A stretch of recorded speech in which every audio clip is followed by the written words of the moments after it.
మన ప్రభువును ప్రియ రక్షకుడైన యేసుక్రీస్తు వారి మహాశక్తిగల నామమున నేటి కార్యక్రమాన్ని వీక్షిస్తున్న ప్రియాతి ప్రియమైన సంఘ సభ్యులకు మరియు ప్రేక్షకులందరికీ మా హృదయపూర్వక స్వాగతం.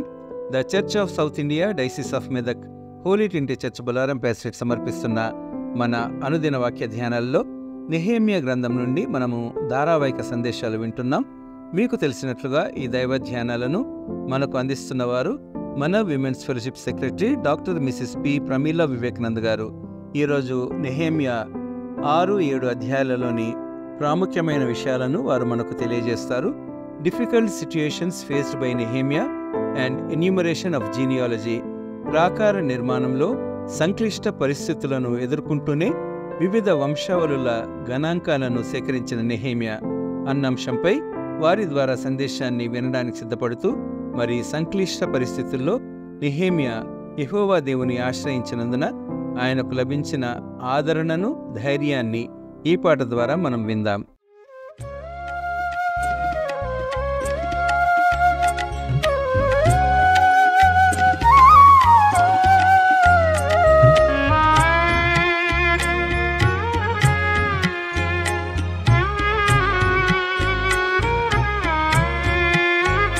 ప్రభువానే నిన్ను నమ్మి నిన్నాశ్రయించినాను. నరులేమీ చేయగలరు, భయమేమి లేదు నాకు. ప్రభువానే నిన్ను నమ్మి నిన్నాశ్రయించినాను.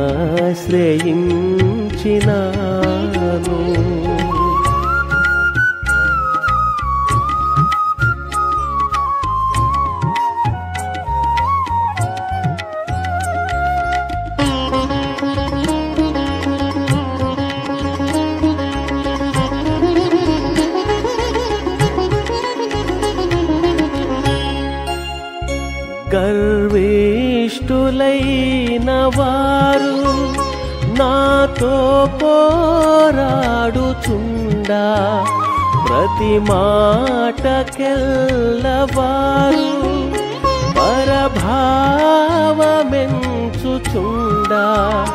ప్రభువా నా ప్రక్క నుండి నన్ను తప్పించినావు.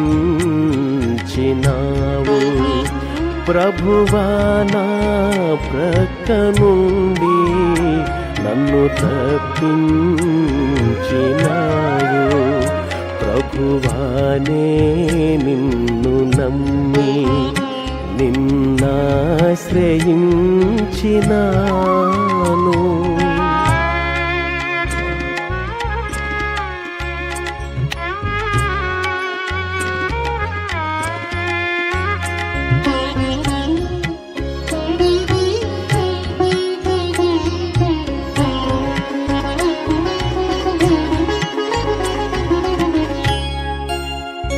నేనెందు పోదుమన్నా గమనించుచుండువారు నా వెంట పొంచియుండి నన్ను కృంగదీయనెంచా. ప్రభువా నా ప్రక్క నుండి నన్ను తప్పించినావు. ప్రభువా నా ప్రక్క నుండి నన్ను తప్పించినావు. ప్రభువానే నిన్ను నమ్మి నిన్నాశ్రయించినాను.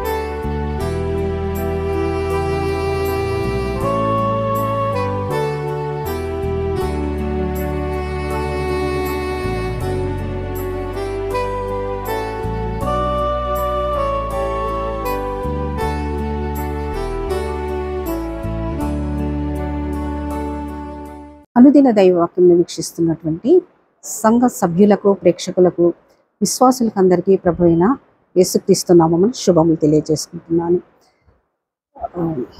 మనము నెహెమ్యా గ్రంథము 1 అధ్యాయం నుంచి 5వ అధ్యాయం వరకు ధారావాహికంగా మనము ధ్యానించుకున్నాము.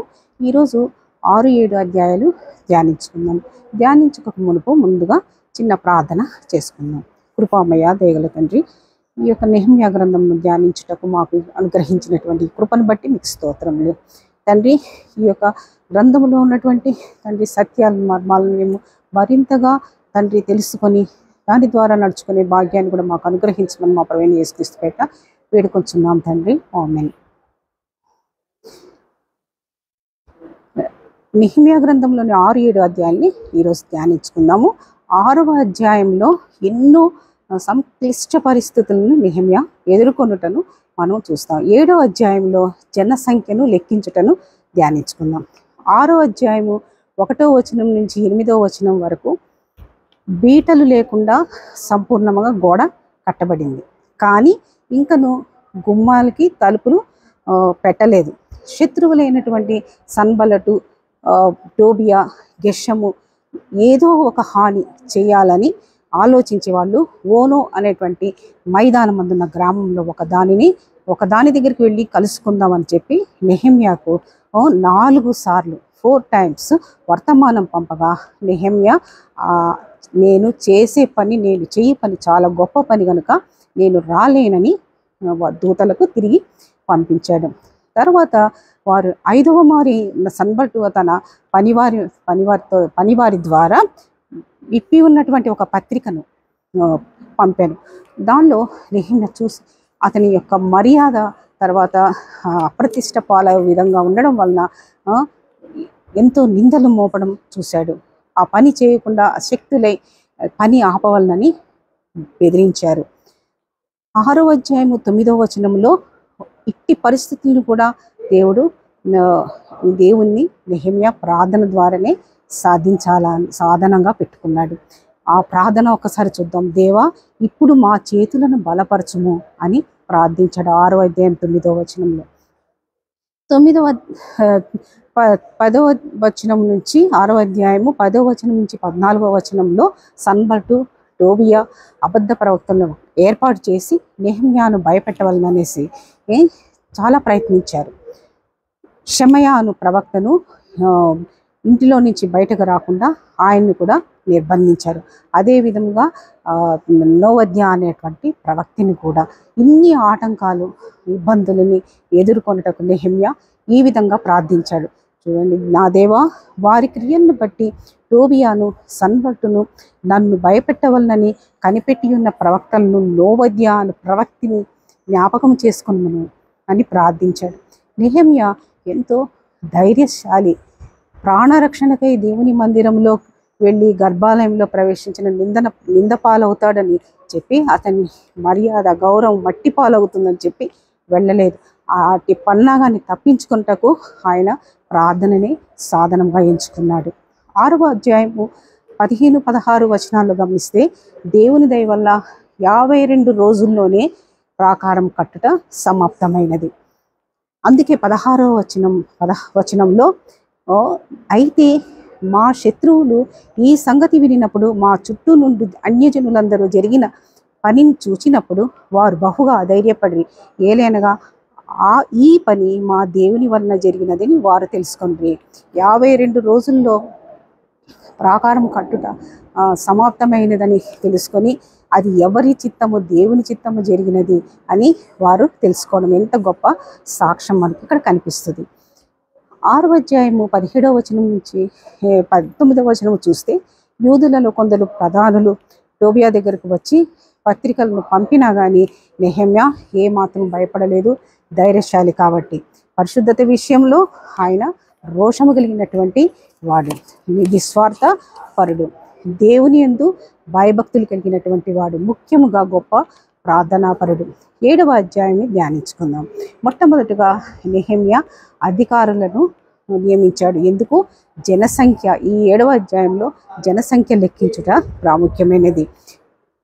7వ అధ్యాయము 1-2 వచనాలు చదువుకుందాం. నేను ప్రాకారమును కట్టి తలుపులు నిలిపి ద్వారపాలకులను గాయకులను లేవీలను నియమించిన పిమ్మట నా సహోదరుడైన హనానికి కోటకు అధిపతి అయిన హనన్యాకును యెరూషలేము పైన అధికారం ఇచ్చితిని. హనన్య నమ్మకమైన మనుషుడు, అందరికంటే ఎక్కువగా దేవుని ఎదుట భయభక్తులు కలవాడు. నెహెమ్యా చాలా పక్షపాతము లేనటువంటి వాడు. అంతేకాకుండా తన సహోదరుడికి ఉన్న అధికారాన్ని హనన్యాకి ఇవ్వడంలో మనకి ఇక్కడ ఆయన ఎటువంటి పక్షపాత ధోరణి ఉందో లేదనేది మనకు కనిపిస్తుంది. కాబట్టి ఇక్కడ 7వ అధ్యాయము 5వ వచనంలో మరొకసారి మనం ఇక్కడ గమనిస్తే, జనసంఖ్య చేయనట్లు నా దేవుడు నా హృదయంలో తలంపు పుట్టింపగా ప్రధానులను అధికారులను జనులను నేను సమకూర్చితిని. అంతలో ముందు వచ్చిన వారిని గూర్చిన వంశావళి గ్రంథము నాకు కనపడెను. అందులో వ్రాయబడిన వంశావళి ఇవే. ఈ 7వ అధ్యాయంలో మనకు వంశావళిని లెక్కించడం అనేది కనిపిస్తుంది. 7వ అధ్యాయంలో 6వ వచనము నుండి 38వ వచనం వరకు సామాన్య జనులను లెక్కించారు. 38వ వచనం నుండి 42వ వచనం వరకు యాజకులను లెక్కించారు. 43వ వచనం నుండి 45వ వచనం వరకు లేవీయులను లెక్కించారు. ఆ 46వ వచనం నుంచి 56వ వచనం వరకు నితీనీయులు లేదా దేవాలయ పరిచారకుల్ని లెక్కించారు. తర్వాత 57 నుంచి 60 వచనం వరకు సొలొమోను సేవకుల కుమారుల్ని లెక్కించారు. 61 నుంచి 65వ వచనం వరకు వంశావళిలో పేర్లు లేనటువంటి దాఖలు లేనటువంటి వారిని లెక్కించారు. అంటే వారి వంశావళి ఆ యొక్క పద్దు పుస్తకంలో వెతకగా కనబడలేదు. కాబట్టి కనబడకపోవటం వలన వారిని అపవిత్రులుగా ఉంచి యాజకుల్లో ఉండకుండా వారిని వేరుపరిచారు. తర్వాత ఊరీము తుమ్మీము అని వాటిని ధరించుకొని ఒక యాజకుడు ఏర్పడు వరకు వారిని ఒక పరిశుద్ధ వస్తువులను తినకుండా ఉండాలని చెప్పారు. తర్వాత 7వ అధ్యాయము 68వ వచనం నుంచి 73వ వచనం వరకు చూస్తే, పెద్దలలో ప్రధానులైన వారు కొందరు పనికి సహాయంగా వెండిని బంగారంను తెచ్చి ఖజానాలో వేశారు. కొందరేమో యాజకులకు వస్త్రాలను తీసుకొని వచ్చారు. తరువాత యాజకులు, లేవీయులు, ద్వారపాలకులు, గాయకులు, జనులలో కొందరు, నితీనీయులు, ఇశ్రాయేలు అందరూ సురక్షితముగా తమ పట్టణంలో నివాసం చేశారు. నెహెమ్యా నాయకత్వంలో దేవుని గొప్ప కార్యక్రమము అక్కడ నెరవేరింది, ముగిసింది. కానీ ఇంకా మిగతా అధ్యాయాలు మనం గమనిస్తే నెహెమ్యా చేయవలసినటువంటి గొప్ప కార్యాలను కూడా మనము చూడగలుగుతాం. అందుకే అపోస్తుల కార్యము 6వ అధ్యాయము 4వ వచనంలో అపోస్తులు మేము ప్రార్థన యందును వాక్య పరిచర్య యందును ఎడతెగక యుందుము అని చెప్పారు. మనము కూడా దేవుని సేవలోను పరిచర్యలోను ప్రార్థించుటలోను ప్రభుని గణపరిచే విధంగా ఉండాలి. అట్టి కృపా ధన్యత మనకు, మన కుటుంబాలకు, మన సంఘానికి నిత్యము అనుగ్రహించి దీవించి ఆశీర్వదించును గాక.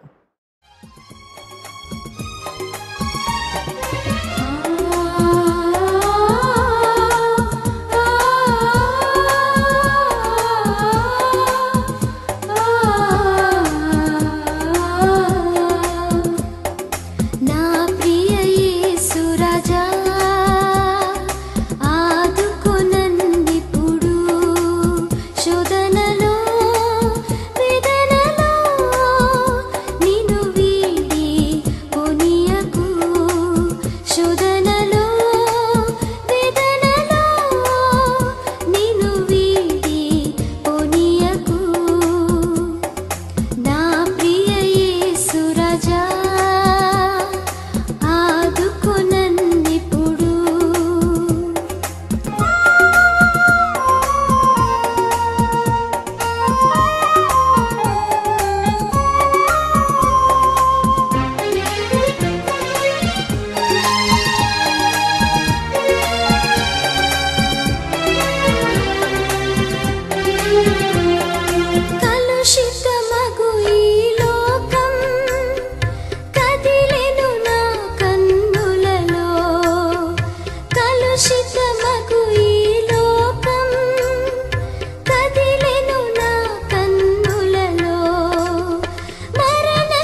ఆదరించు ఆదరించు ఆదరించు